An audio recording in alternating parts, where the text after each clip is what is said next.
Seigneur nous ramène.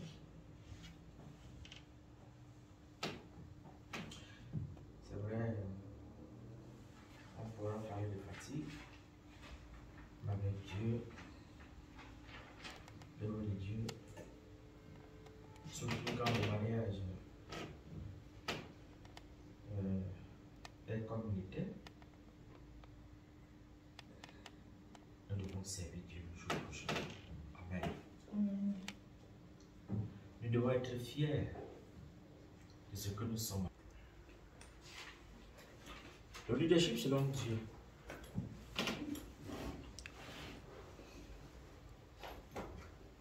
Quand nous lisons la Bible et quand nous prenons des références dans la Bible, nous comprenons que selon Dieu,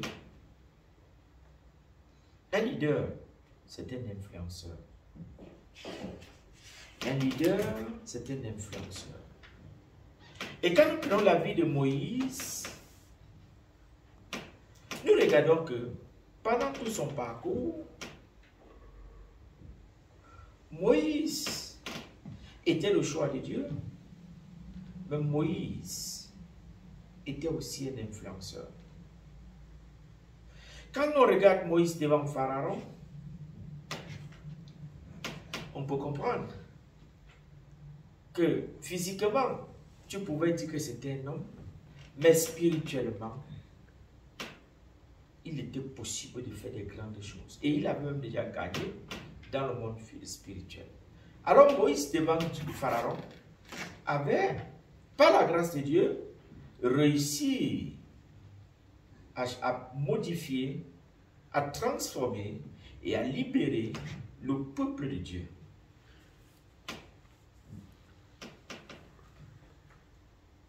Malgré que Pharaon est puissant de son état, ne pouvait rien. Parce que Moïse s'appuyait sur l'Éternel des armées. Alors, bien aimé, la vie selon, le leader selon Dieu est différent du leadership que le monde nous présente. Nous allons lire certains passages dans la Bible pour asseoir vraiment ce que nous disons. On va ouvrir nos Bibles dans le livre de Samuel. 1 Samuel 17, du verset 32 au verset 37, et après du verset 45 au verset 49. Bien aimé, si tu as trouvé, nous lisons. 1 Samuel 17, du verset 32 au verset 37, et du verset 45 au verset 49.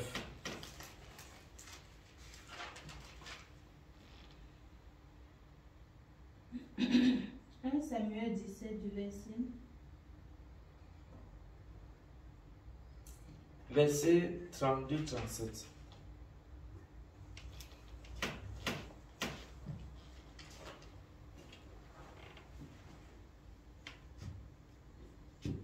Samuel 17 du verset 32 au verset 37. Je lis la parole de Dieu.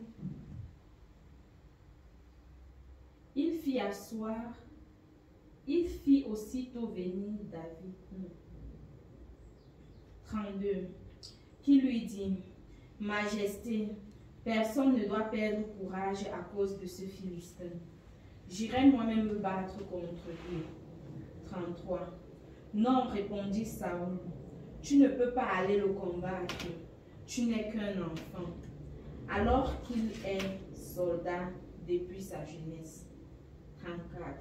Majesté, reprit David, quand je regarde les moutons de mon père, si un lion ou un ours vient et emporte un mouton du troupeau, je le poursuis, je le frappe et j'arrache la victime de sa gueule.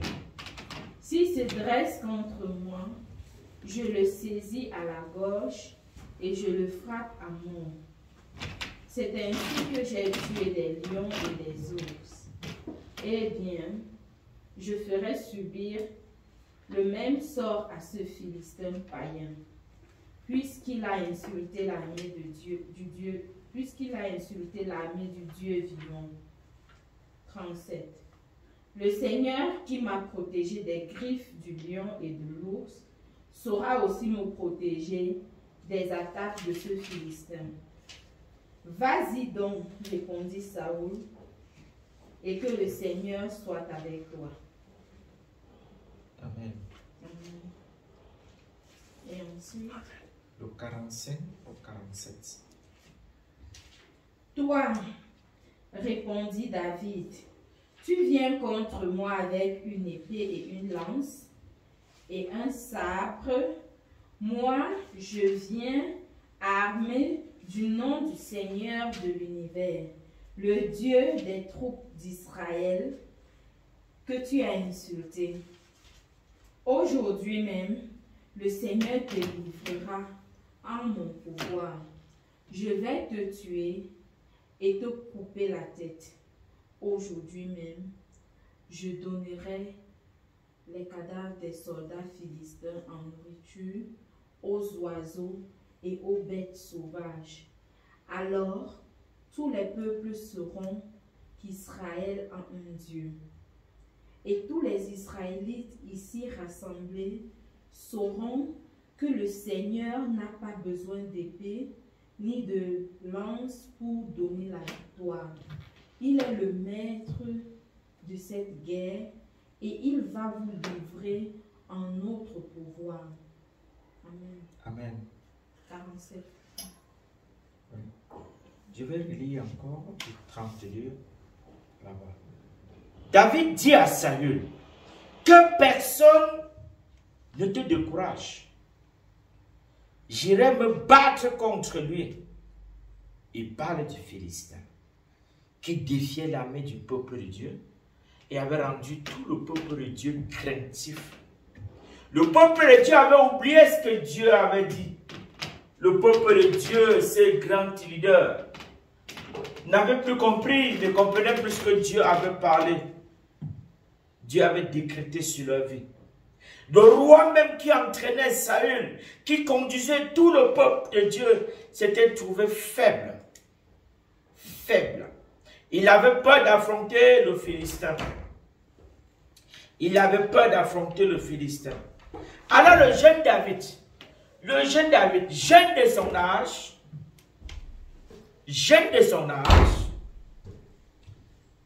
vient au devant du roi et dit au roi, roi, que personne ne te décourage. Oh Seigneur, que personne ne te décourage. Bien-aimé, si tu es enfant de Dieu, si tu es serviteur de Dieu, si tu es fils de Dieu, retiens toute une chose et une seule chose, tu es leader. Dieu t'a décrété leader. Le leadership coule dans le sang des enfants de Dieu. Tout enfant de Dieu est leader. Amen. Et comprends ceci, fils. Un leader fera face toujours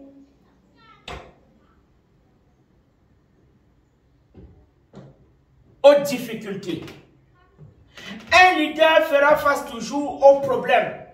Un leader fera toujours face aux situations difficiles de la vie. Un leader se trouvera toujours dans une position de choisir.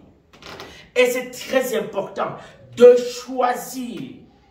Alors, bien aimé, il y a deux catégories de leaders. Il y a des leaders qui influencent, qui sont des influenceurs. Il y a des leaders qui sont influencés. Soit nous faisons partie de ceux-là qui ont influence, ceux-là qui sont dirigés par la masse, comme nous l'avons vu la semaine dernière dans Exode 32, ou bien c'est nous qui influençons. La Bible dit, nous sommes le sel de la terre. Bien-aimé, as-tu déjà vu une matière que le sel ne peut pas influencer? As-tu déjà vu le sel, quelque chose résister au sel? La Bible dit que si tu es le sel de la terre, si tu es le sel de ce monde, ça veut dire quoi? Ça veut dire que partout où tu seras, tu dois toujours impacter. Tu dois pouvoir impacter. Le sel impacte. Que ce soit dans l'eau chaude ou dans l'eau froide, le sel agit.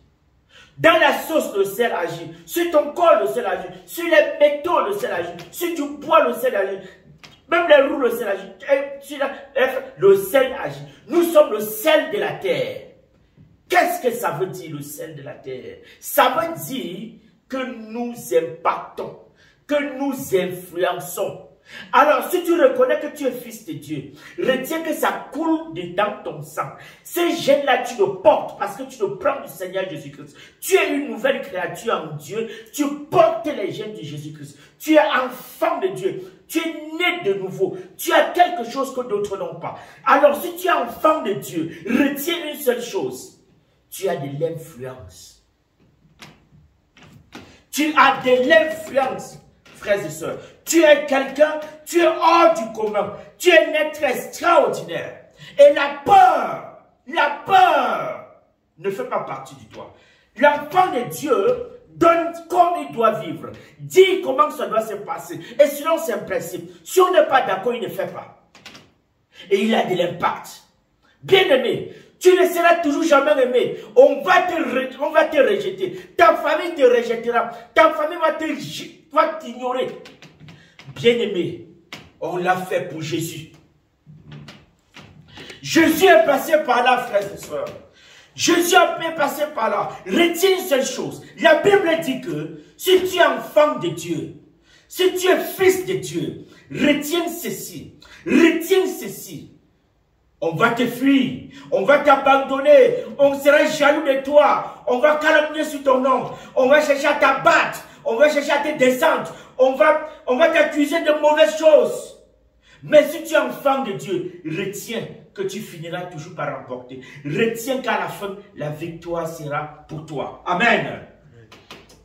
La Bible dit que David, le jeune David, âgé de 17 ans, tout son courage, il vient vers Saül et dit à Saül, et dit à un puissant roi, le roi d'Israël, il dit à Saül, Saül, prends courage. Saül, prends courage. Alors, frères et sœurs, nous devons faire partie de ceux-là qui encouragent et qui motivent. Nous devons faire partie de ceux-là qui remontent le moral des enfants, qui remontent le moral du peuple de Dieu. Nous ne devons pas faire partie de ceux-là qui découragent l'œuvre de Dieu d'avancer, qui découragent d'impacter selon les directives de Dieu. Nous devons impacter selon les directives de Dieu. Si nous sommes enfants de Dieu, frères et sœurs, si nous sommes enfants de Dieu, frères et sœurs, sors de ta zone de confort. Sortis de sa zone de confort. Sors de ta zone de confort. Ton père te rejettera, ta famille t'abandonnera pour l'œuvre de Dieu. Pour ce que tu fais pour Dieu. Parce qu'ils ne comprennent pas, pas parce qu'ils te détestent, c'est parce qu'ils ne comprennent pas. Mais il faut prier pour eux. Amen. Que personne ne te décourage à cause de ces Philistins. Moi, ton serviteur, j'irai me battre contre lui. C'est un enfant de 17 ans, un bébé qui parle, qui va aller combattre contre un guerrier. Un homme qui a combien, je ne sais pas combien de mètres d'auteur il avait. Un bras comme ça, c'était tout. Seulement son bras, c'était tout son corps. Costaud comme ça là, 2 mètres d'auteur. Le Philistin, c'était un monstre de guerre. Donc, le peuple de Dieu, l'armée d'Israël était alignée. Au moins, je ne sais pas combien de personnes. Un seul homme faisait paniquer toute l'armée d'Israël. Un seul homme jusqu'au roi. Le roi lui-même, Saül, c'était un guerrier. Un guerrier. Et le peuple, les autres militaires, tous les hommes de Dieu étaient là.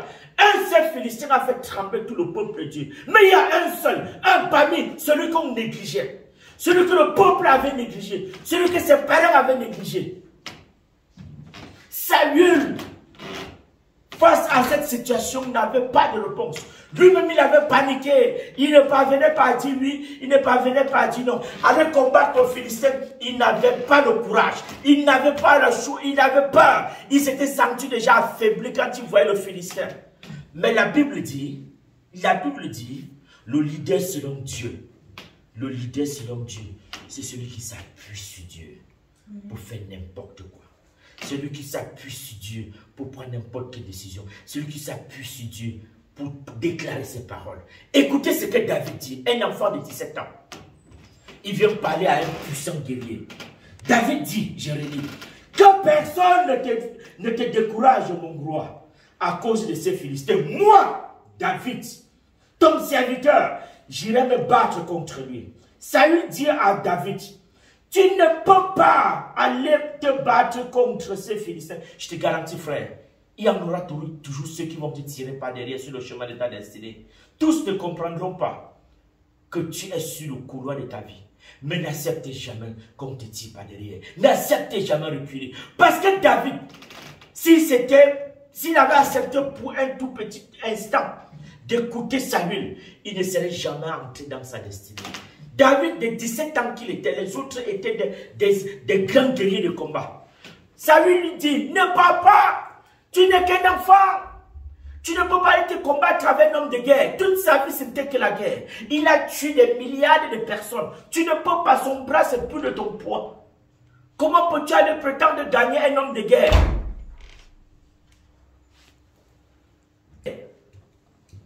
Il est près 10 fois ton poids. Comment peux-tu prétendre le battre? C'est Saül qui dit ça. Frères et sœurs, il faut comprendre ce que Dieu souhaite de toi et ce que Dieu souhaite de nous. Il était en train de tirer David par derrière, mais il ne comprenait pas que David s'appuyait sur Dieu avant de prendre n'importe quelle décision. Il ne savait pas que David était encouragé par Dieu. Il ne savait pas que David était encouragé par Dieu parce qu'il écoutait la voix de Dieu. Il s'appuyait sur Dieu avant de prendre n'importe quelle décision. Alors, bien aimé, la question nous est posée. Sur qui tu t'appuies pour prendre ta décision? Et pourquoi tu fais ce que tu fais? Alors, si ce que tu fais, c'est pour la gloire de Dieu, tu n'abandonneras jamais. Si ce que tu fais, c'est pour la gloire de ton Seigneur, tu ne seras jamais fatigué. Si ce que tu fais, tu t'appuies sur Dieu pour décider, tu auras toute la force de faire ce que tu as à faire. Parce que Dieu sait te donner la force de faire ce que tu fais. Et de te bénir dans le couloir que lui-même t'a posé là-dedans. Si ce que tu fais, tu t'appuies sur Dieu, il te donnera les mots même qu'il faut sortir. Il faut pour les autres. Les mots qu'il faut pour les autres, Dieu t'accordera ça. Et David avait les justes mots qu'il fallait pour les autres. Parce que c'est Dieu qui parlait au travers de lui. Parce qu'il s'appuyait sur Dieu pour parler. Parce qu'il s'appuyait pour Dieu pour faire n'importe quoi. Il dit, tu ne peux pas aller te battre contre ces Philistins. Tu n'es qu'un enfant. N'acceptez jamais qu'on te traite d'enfant, bien-aimé. N'acceptez jamais qu'on vous traite d'enfant. Parce que c'est Dieu qui est avec toi. Quand Dieu est avec toi, tu n'es plus un enfant. Je vais nous rappeler une chose. La Bible dit dans le livre de Luc. La Bible dit dans le livre de Luc. Luc au verset... Luc 2, verset 42, verset 47. Luc 2, verset 42 au verset 47. Je vais lire rapidement. Luc 2, verset 42 au verset 47. Luc 2, verset 42 au verset 47. C'est dans le Nouveau Testament.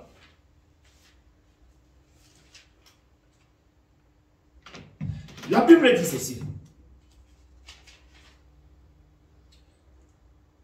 Lorsqu'il eut 12 ans, on parle de Jésus. Lorsqu'il eut 12 ans,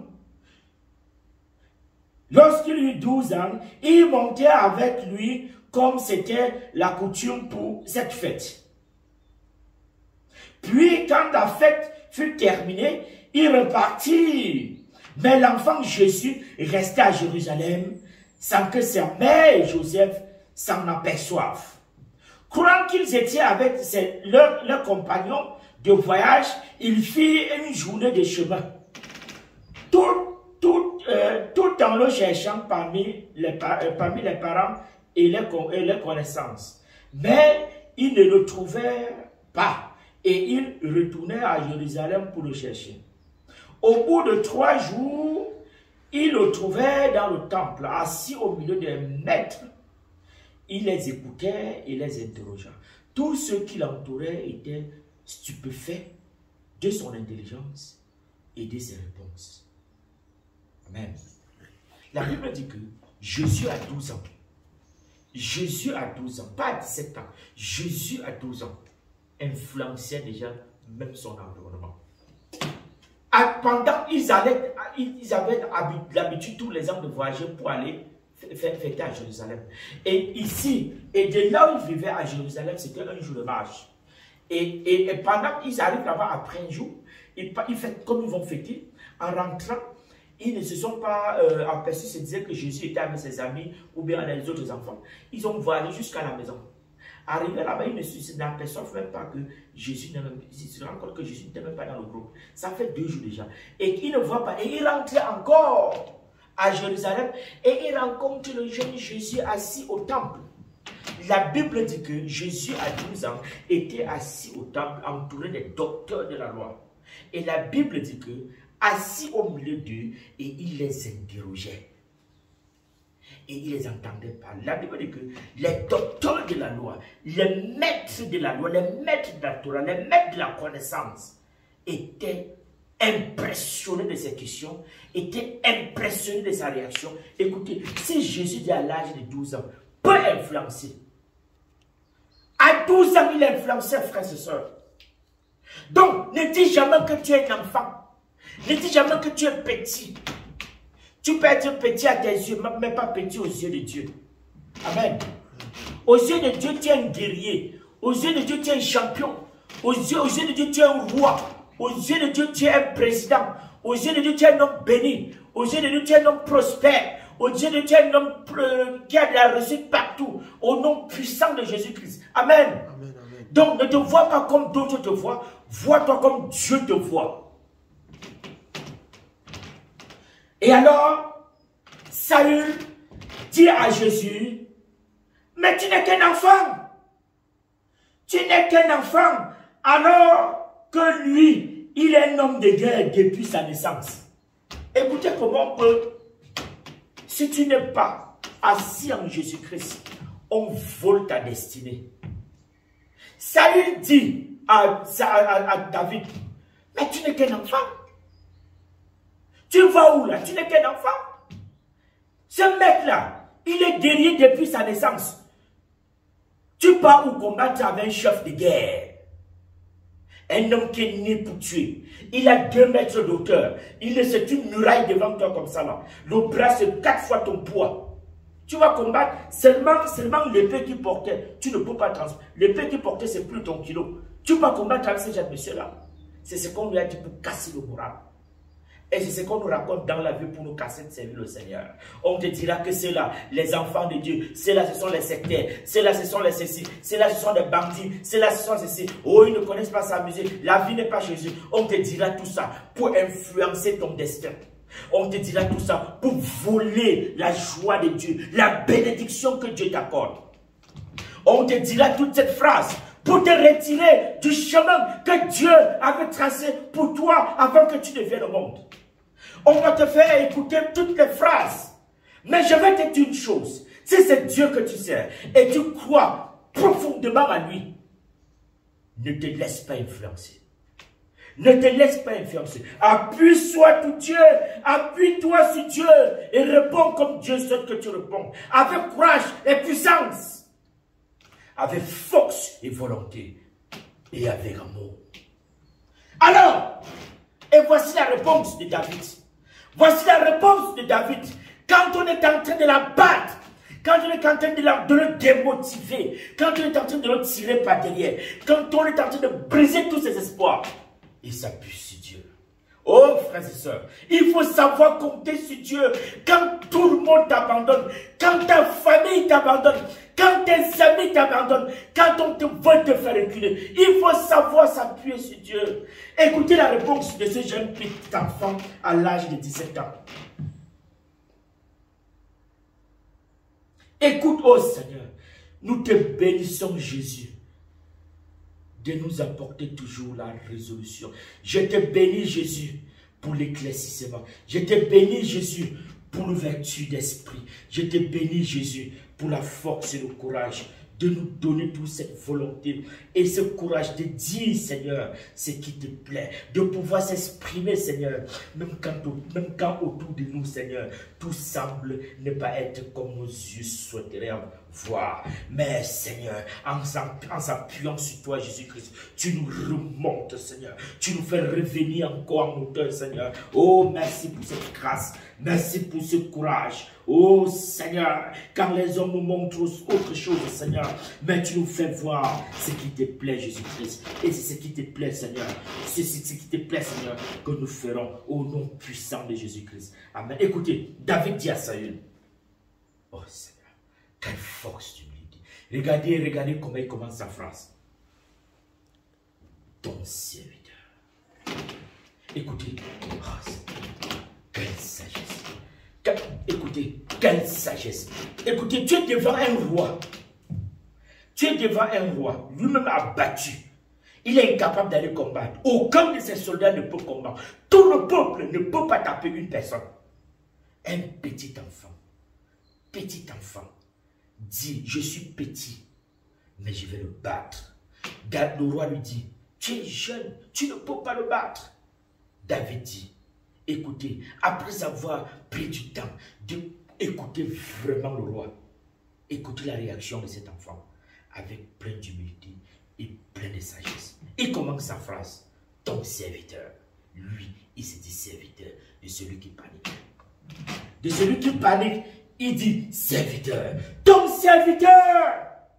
Gardez les brebis, c'était un berger.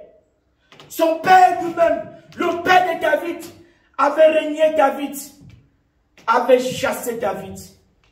Pour David, c'était un homme qui devait garder les chèvres. C'était un homme qui était destiné à garder les moutons. Ce sont les autres enfants qui devaient être mieux placés.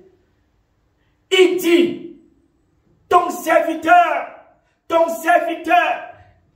est berger, gardien des moutons et des chèvres. C'est mon travail. Je le fais et je le faisais. Et je suis heureux de le faire encore. Et il dit, pendant 7 ans, c'est là où Dieu le visitait. On l'a envoyé là, on croit que Dieu l'avait oublié. Mais c'est dans ce moment, c'est dans cette situation, c'est dans la brousse, dans la courir derrière les chefs, que Dieu était avec lui, qu'il a appris à servir Dieu loyalement. Il dit, il dit, moi ton serviteur, j'irai me battre.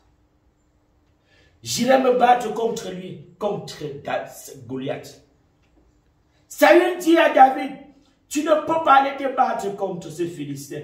Tu n'es qu'un enfant, alors que lui, il est un homme de guerre depuis sa naissance. David dit à Saül, ton serviteur, gardez les brebis de son père. Quand un lion ou un ours venait pour enlever une du troupeau, je courais après lui, je le frappais et j'arrachais la brebis de sa gueule. S'il m'attaquait, je l'attrapais par la gorge, je le frappais et je le tuais. Un enfant de 18 ans capable de tuer une ours. Un enfant de 17 ans capable de tuer un lion. Croyez-vous en ça? C'est la force de Dieu. C'est Dieu qui travaillait avec lui. C'est Dieu qui lui donnait toute la force. C'est Dieu qui lui accordait ce courage. Et il dit alors,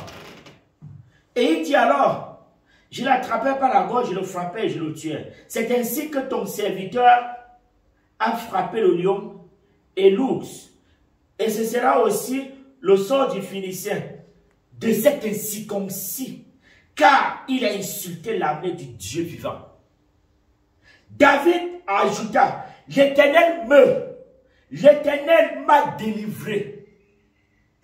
L'Éternel m'a délivré. L'Éternel m'a délivré de la griffe du lion et de la patte de l'ours.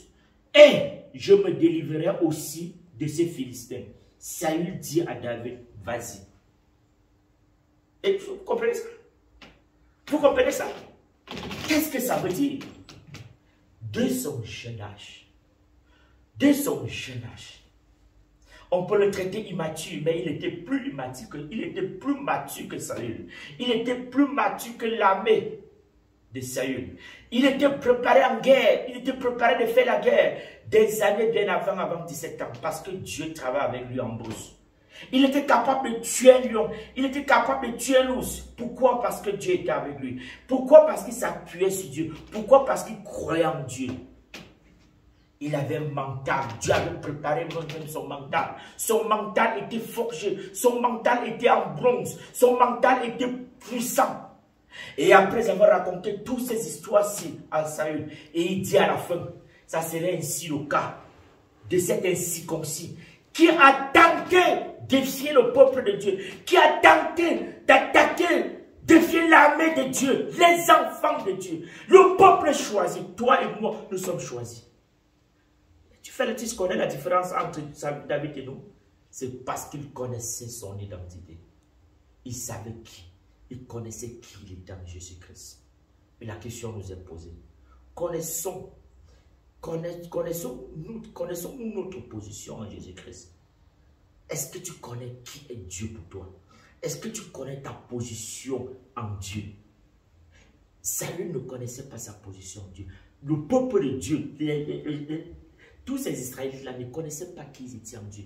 Et tout ce que Dieu leur avait dit, ils avaient tous oublié.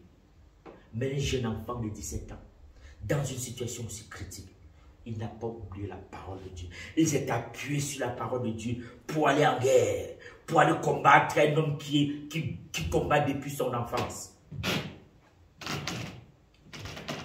Alors, frères et sœurs, c'est comme ça que le Seigneur souhaite que nous travaillons. C'est comme ça que Dieu souhaite que nous travaillons. Je vais nous dire une chose, frères et sœurs. Le leadership selon Dieu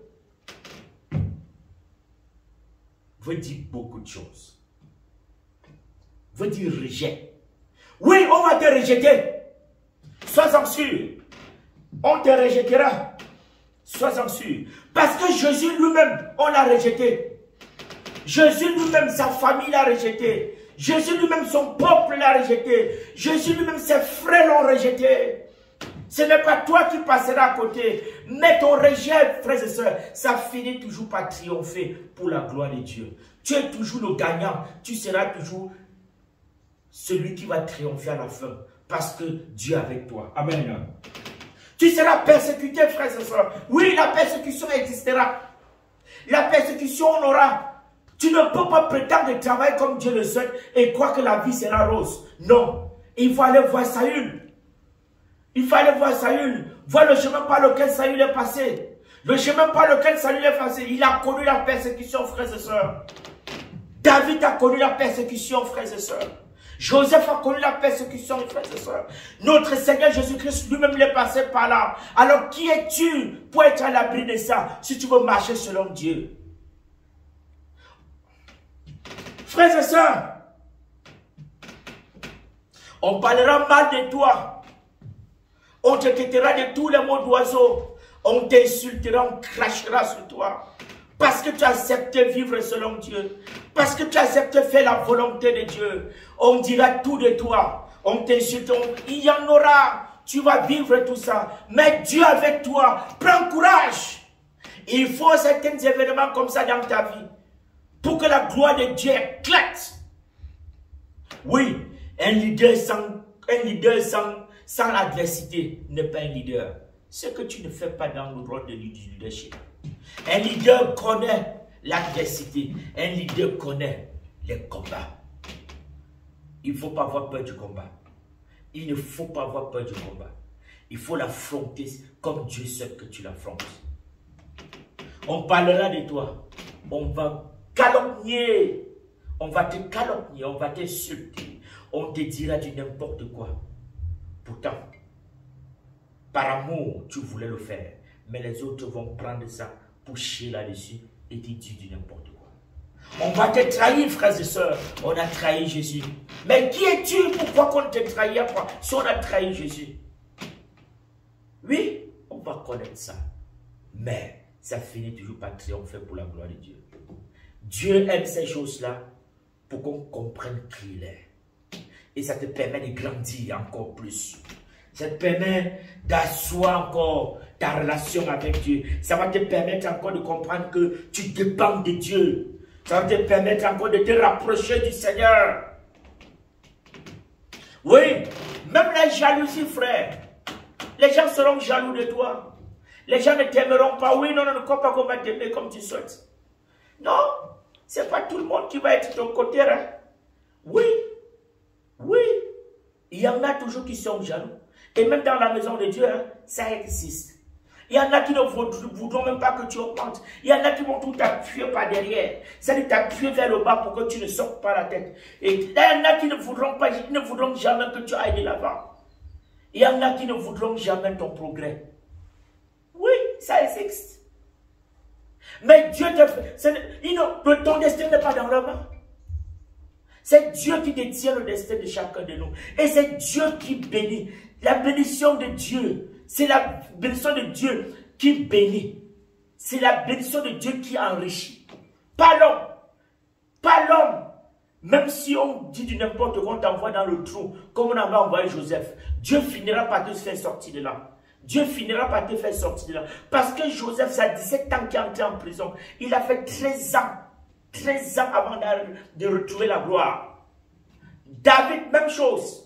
Toute la période difficile, c'était pendant 13 ans de haut et de bas. Mais il finit toujours par triompher. Parce que Dieu était avec lui.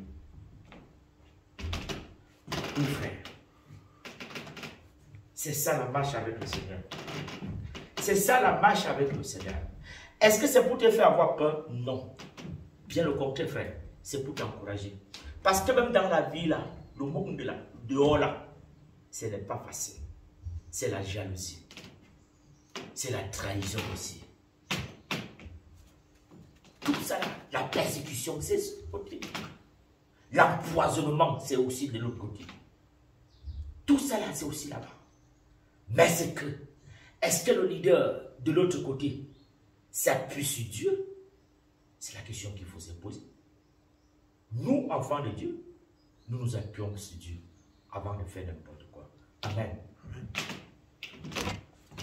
Alors, bien aimé, je vais m'arrêter à ce niveau. Que la gloire